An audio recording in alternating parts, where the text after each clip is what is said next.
The freezing air tasted of cordite and high-octane gasoline, thick and metallic, 27,000 feet above the German heartland.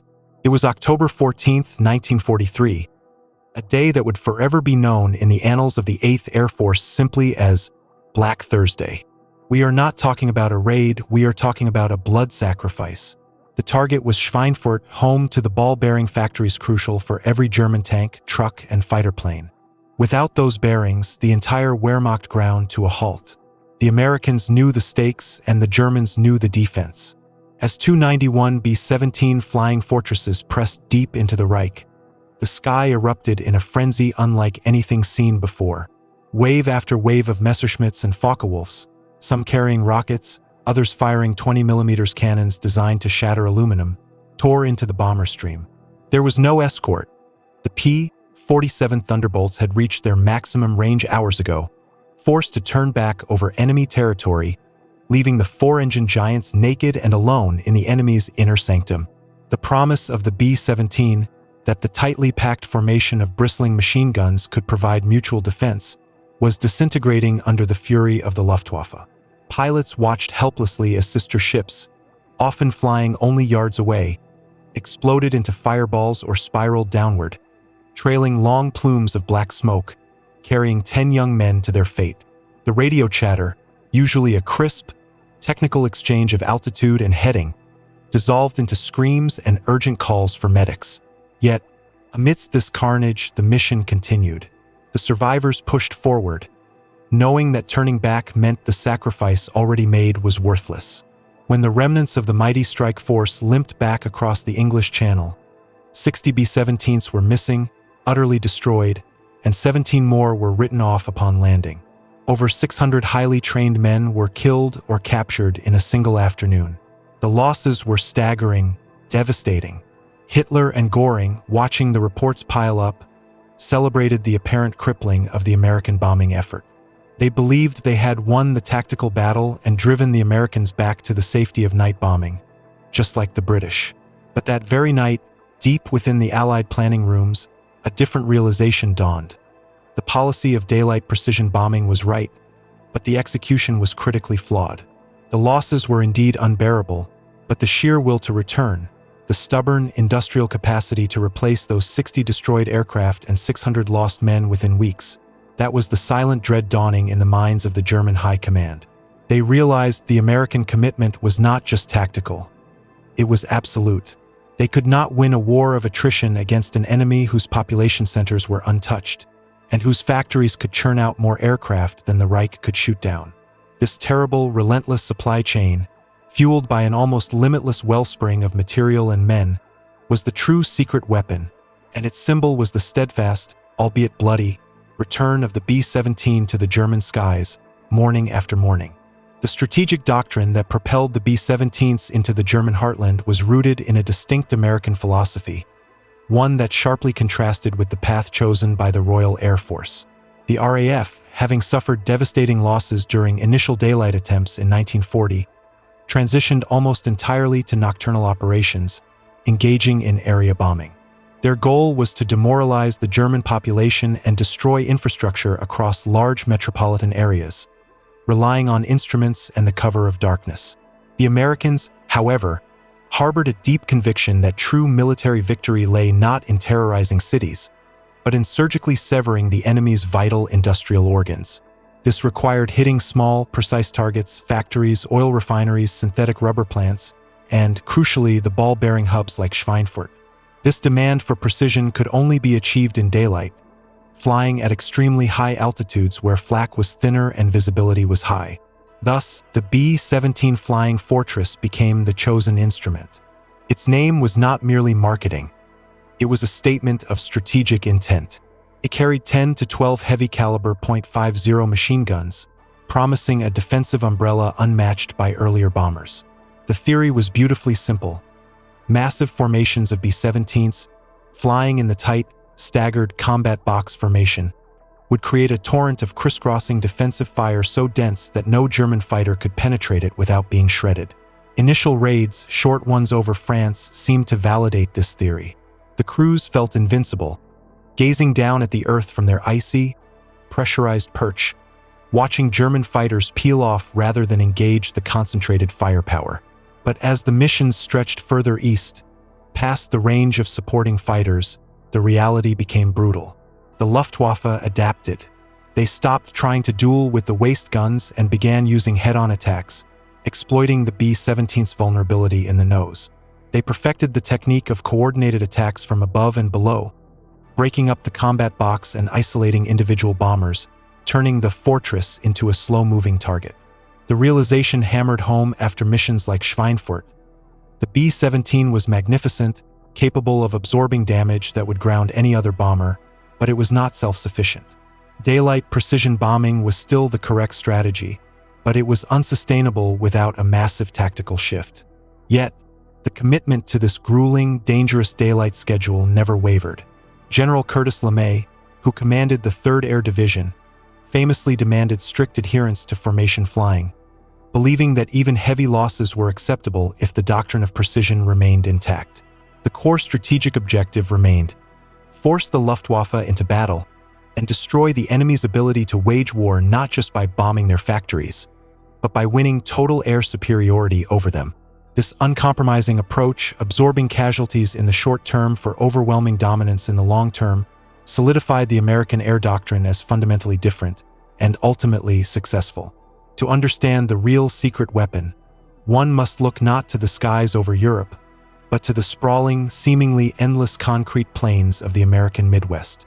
The most terrifying realization for Hitler was not the sight of the B-17 itself, but the knowledge that for every one they shot down, 3 more were already rolling off an assembly line thousands of miles away. America's true, unparalleled advantage was its industrial behemoth, a sleeping giant awakened by the war's demands. Before Pearl Harbor, the U.S. aircraft industry was capable of producing a respectable few hundred planes a month. By 1944, that number soared to over 9,000 aircraft per month. This wasn't just mass production. It was a revolution in industrial scale and efficiency. The greatest symbol of this transformation was the Willow Run plant in Ypsilanti, Michigan, built by Henry Ford specifically to produce the B-24 Liberator bomber. It was, at the time, the largest factory building in the world under a single roof, covering 67 acres. Initially plagued by startup issues, Ford's traditional automotive mindset clashed with the complex engineering of aircraft. It soon reached a state of almost unbelievable productivity. At its peak, a completed 4-engine bomber rolled off the assembly line every 63 minutes. The facility was so vast, workers often complained of needing bicycles just to cover the distances between departments. This incredible throughput was matched by standardization. Components were manufactured across dozens of different subcontractors and then shipped for final assembly, a modular approach that maximized speed and minimized localized disruption. While Germany's Messerschmitt factories were increasingly decentralized and targeted by Allied bombs, suffering from resource constraints and a reliance on complex, individualized craftsmanship, the American system relied on volume, standardization, and the vast, untouched pools of American resources and labor. The U.S. output wasn't just greater, it was strategically secure. The German High Command watched with horror as their fighter factories struggled to produce a maximum of perhaps 1,500 fighters a month in late 1943, while the U.S. was producing 4,000 bombers and 5,000 fighters monthly. Even worse for the Germans, their ability to sustain production was constantly under threat from the very aircraft being built across the Atlantic. The industrial capacity became a self-fulfilling prophecy of dominance. More planes meant more protection for the bombers, which meant more successful raids on German factories, which further inhibited the German ability to produce defensive fighters, which then guaranteed continued U.S. air superiority. This seemingly inexhaustible cascade of materials, steel, aluminum, oil, and machine tools, became the most potent strategic weapon of the war, a physical manifestation of the concept of total war that overwhelmed the finite resources of the Third Reich. The brutal reality revealed during the deep penetration raids of 1943 was a profound tactical flaw. The bomber, no matter how heavily armed, could not survive unsupported in a fight against purpose-built interceptors. The flying fortress, while sturdy, possessed critical weaknesses, particularly concerning its fuel capacity and speed relative to the enemy's best fighters. For months, The American doctrine hinged on the hope that the enemy would simply quit fighting the tight formation. They didn't. Instead, the Luftwaffe devised tactics specifically designed to maximize damage beyond the range of U.S. fighter cover. They developed the Sturmgruppen, heavily armed Focke-Wulf 190s protected by sleek, fast Me 109s, which specialized in sustained, close-range attacks, often ramming the bombers if necessary to ensure the formation was broken.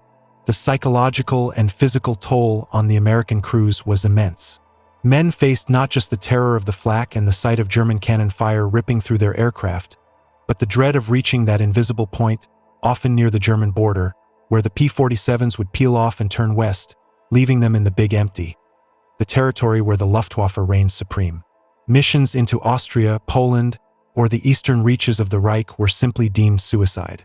The strategic targets vital to the German war machine, the synthetic fuel plants at Luna or the aircraft production centers deeper inland, remained largely untouched, because the 8th Air Force simply could not afford the nearly 20% loss rates they suffered on long-range strikes. Hitler's generals, recognizing this sanctuary, moved key production facilities further east, buying valuable time to develop jet fighters and anti-aircraft defenses. The solution was painfully obvious. The bombers needed a babysitter that could go the whole distance, but none existed.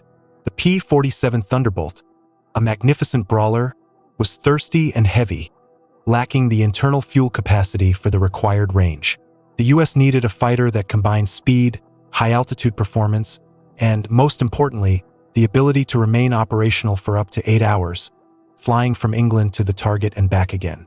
The entire daylight bombing campaign, the centerpiece of America's European strategy, teetered on the brink of collapse, saved only by the sheer, stubborn, suicidal determination of the bomber crews themselves, who knew that if they stopped flying, the entire war effort would stagnate.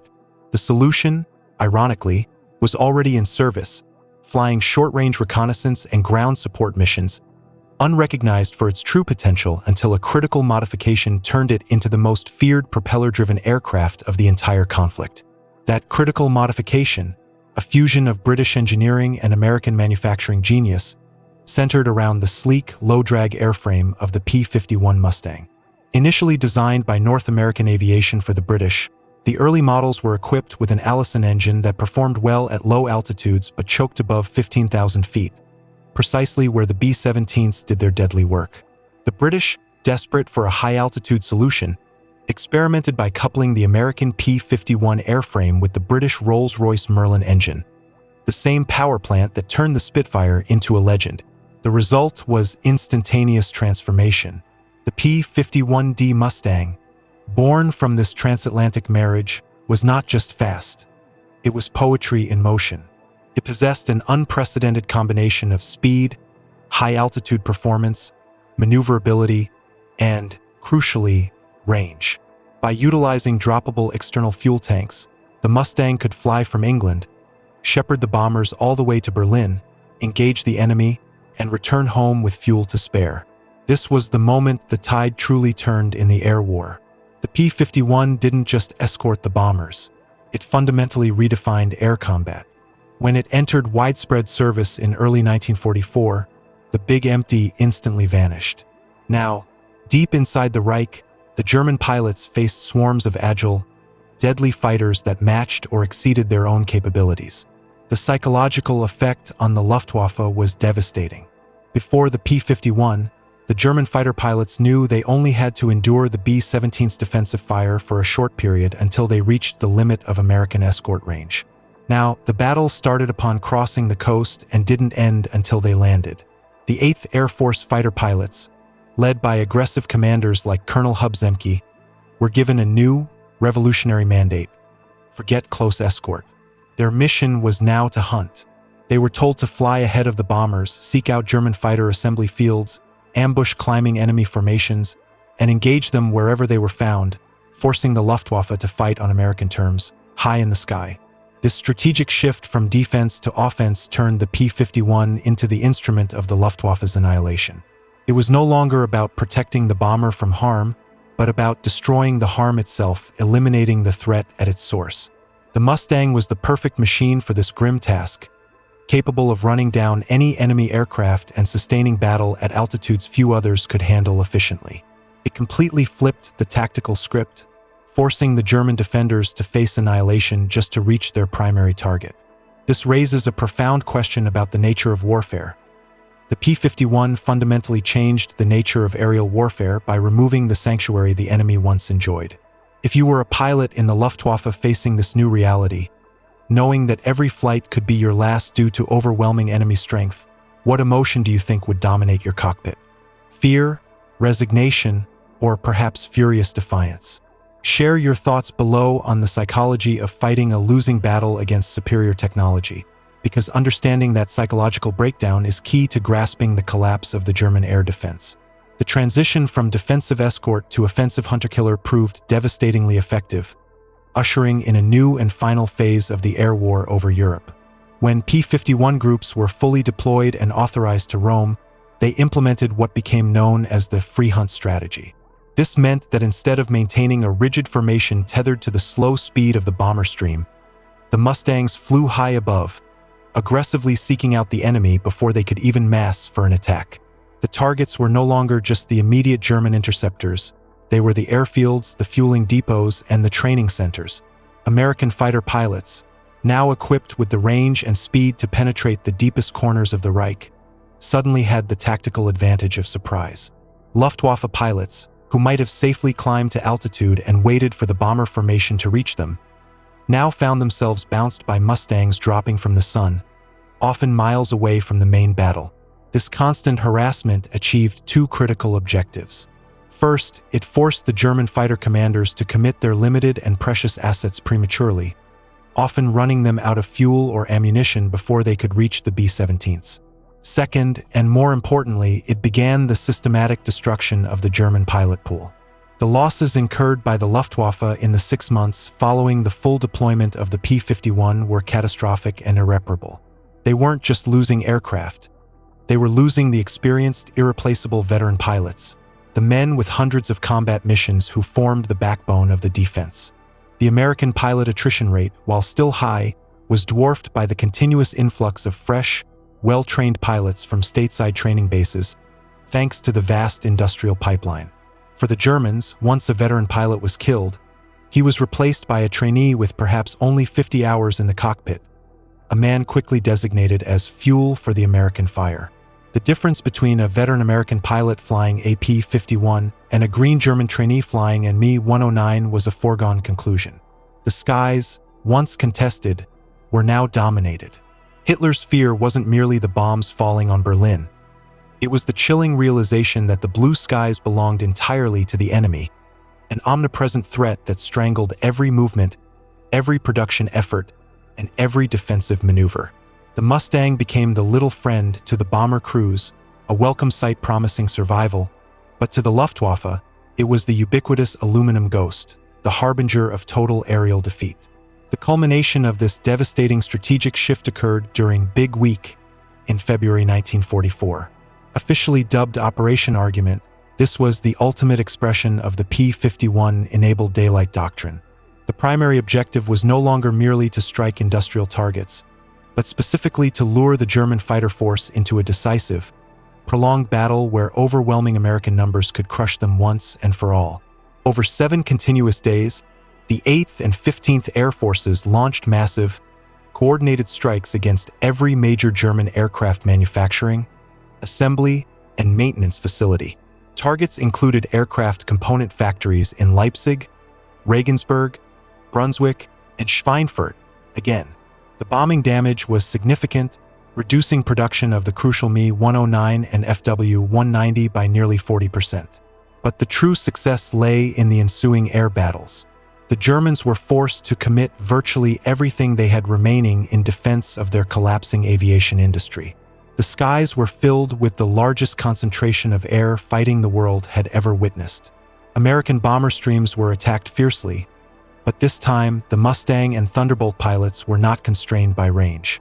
They flew right alongside the bombers and often penetrated ahead, engaging the enemy in massive swirling dogfights that lasted for hours.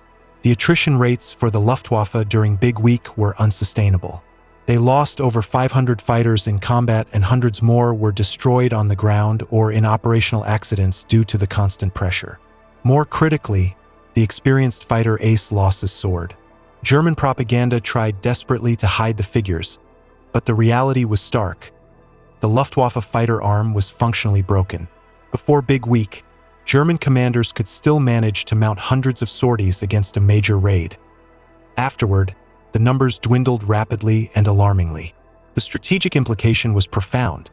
Having destroyed the physical means of aircraft production and slaughtered the best available pilots, the Allies achieved virtual air superiority well ahead of the planned D-Day invasion. The sky was effectively swept clean. This wasn't just a military victory. It was an economic and psychological disaster for the Reich. Hitler's war machine could no longer move its critical rail shipments, deploy its ground forces without crippling losses, or protect its remaining production facilities. When D-Day finally arrived, the scarcity of Luftwaffe interference over the landing beaches was a direct, bloody testament to the success of Big Week and the relentless attrition strategy executed by the P-51 and the Flying Fortress. Beyond the gleaming aluminum of the P-51 and the rugged durability of the B-17 lay another, far less glamorous, but equally critical component of America's air superiority: the unparalleled infrastructure and quality of its pilot training pipeline. While the Germans suffered from diminishing resources and increasingly desperate attempts to replace their lost aces, leading to truncated training programs and the deployment of poorly prepared teenagers, the U.S. maintained a standardized, robust, and massive training network. The sheer scale of the U.S. flight training centers across the vast, clear skies of the American South and West allowed them to cycle tens of thousands of pilots through rigorous, multi-stage programs. An American pilot started with primary training, learning basic handling on light aircraft, followed by basic training on more complex trainers, and finally advanced training specializing in the aircraft they would fly in combat, be it a fighter or a bomber. This system ensured that even though combat was deadly, the pilot arriving over Europe was already proficient in instrument flight, formation flying, and basic gunnery. Crucially, the U.S. system prioritized survival and long-term skill development. While the average U.S. pilot had hundreds of hours in the cockpit before ever seeing combat, late-war German pilots, desperate for bodies, often received less than 100 total hours, barely enough to handle their high-performance aircraft safely, let alone fight a seasoned veteran. This disparity meant that the moment a novice German pilot engaged an American opponent, the outcome was almost predetermined. The German system relied heavily on their aces teaching the replacements in the cauldron of combat itself, a strategy that failed catastrophically when the American P-51s began systematically eliminating those very aces. Furthermore, the American training structure extended to the entire bomber crew: navigators, bombardiers, radio operators, and gunners, all trained to work as a cohesive, professional unit. The bombardier, using the highly complex and vaunted Norden bombsight, received specialized instruction aimed at maintaining the commitment to precision. The industrial capacity didn't just produce planes. It produced highly standardized, highly skilled crews capable of utilizing those planes effectively. This deep bench of human capital, relentlessly supplied by the American mainland, created an insurmountable advantage. Hitler could replace a destroyed factory in theory, and he could certainly replace a lost airplane, but he could never replace the quality and sheer volume of trained aircrew that the American pipeline continuously delivered to the European theater. The inherent flexibility and adaptive capability of American air power further deepened Hitler's strategic nightmare. The U.S. military machine was not monolithic. It was capable of pivoting its production and doctrine based on evolving threats and global demands. For example, while the B-17 and P-51 were dominating the European skies, the U.S. was simultaneously designing, building, and deploying the revolutionary B-29 Superfortress for the Pacific theater, an aircraft far more complex and advanced than anything else flying at the time, demonstrating simultaneous technological leaps even while fighting a two-front war. In Europe, the strategic bombing campaign transitioned seamlessly into tactical support as the invasion of France approached. Total air superiority meant that when D-Day dawned, the German response was paralyzed. The American and British air forces provided a continuous, impenetrable roof over the Allied ground forces. Every German troop movement, every truck convoy, every reinforcement train attempting to reach the Normandy front was instantly identified and systematically destroyed from above. This interdiction campaign turned the German High Command's attempts to organize a counterattack into a slow-motion disaster. Field Marshal Erwin Rommel, commanding the defenses in the West, famously wrote home describing the situation.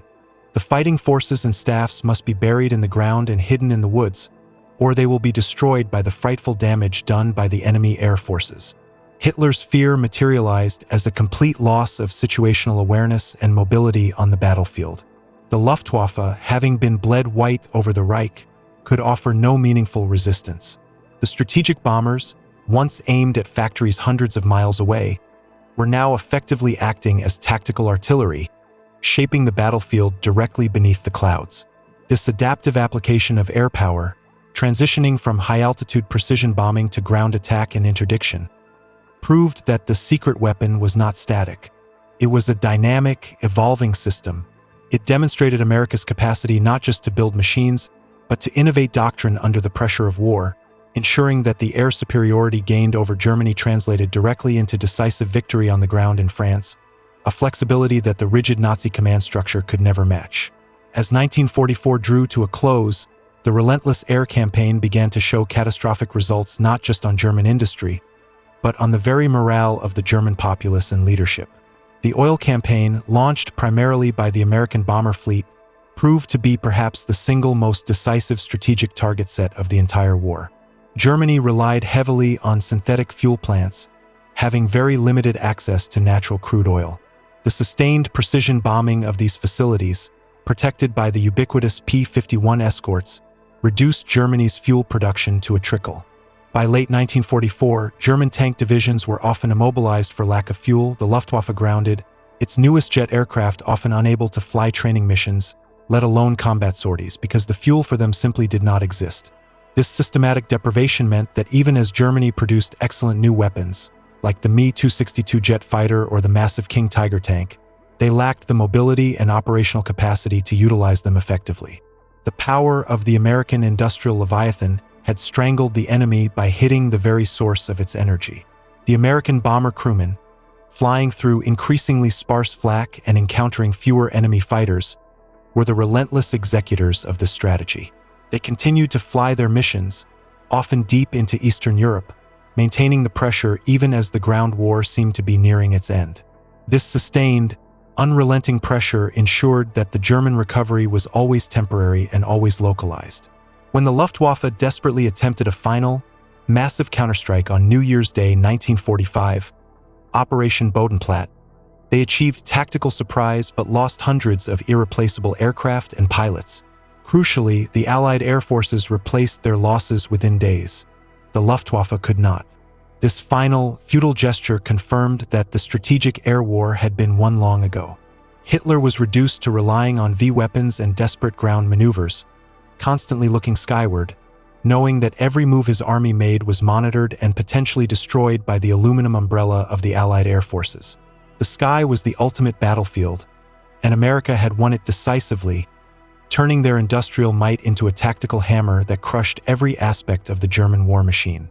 The sheer weight of metal, manpower, and sustained commitment was the true secret weapon, terrifying because it was inexhaustible and inescapable.